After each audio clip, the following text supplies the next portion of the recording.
भक्ति की ताकत, एक बुरी माँ और भगवान की परीक्षा। एक समय की बात है, एक छोटे से गांव में एक वृद्धा माँ अकेली रहती थी। उसका नाम था गंगा देवी। उम्र हो चली थी, शरीर थक चुका था, लेकिन हृदय में भगवान श्री कृष्ण के लिए अगाध प्रेम था। हर सुबह सूरज की पहली किरण के साथ उठती, नहा धोकर तुलसी में जल चढ़ाती और पूरे मन से भगवान का भजन करती।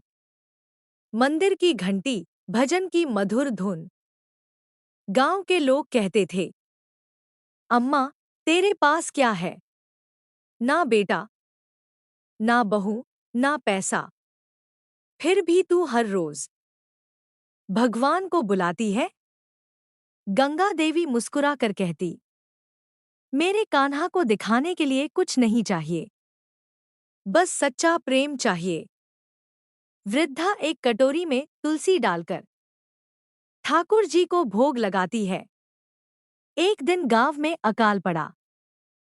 खेत सूख गए, तालाब खाली हो गए, लोग परेशान हो गए।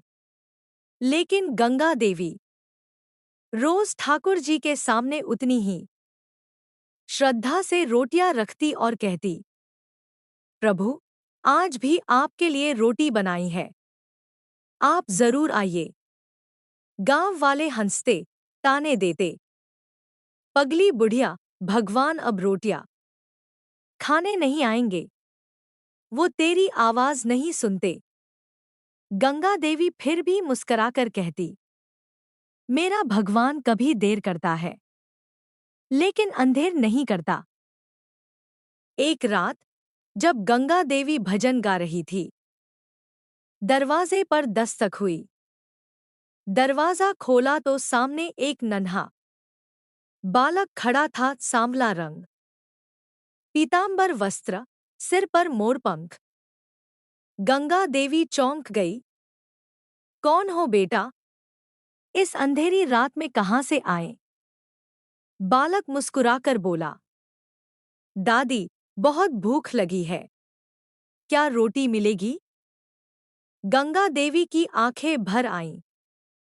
उसने तुरंत ठाकुर जी के भोग की रोटी बालक को दे दी और माथे पर हाथ फेरते हुए बोली, खुश रहो बेटा, तुमने मेरी भक्ति को सार्थक कर दिया।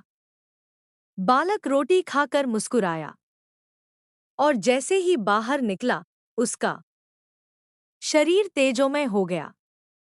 वो श्री कृष्ण के रूप में प्रकट हुए। गंगा देवी अपनी आंखों से अपने ठाकुर को देख रही थी।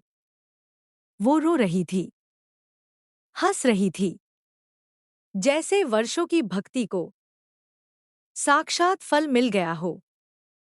श्री कृष्ण बोले, माँ, तेरी सच्ची भक्ति ने मुझे यहाँ खींच लाया।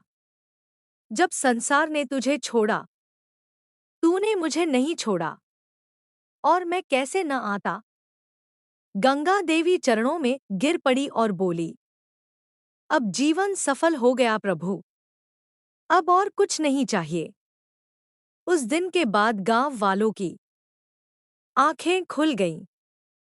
सबने समझा, भक्ति में शक्ति है जो पत्थर को पिघला दे और भगवान को धरती पर खींच लाए।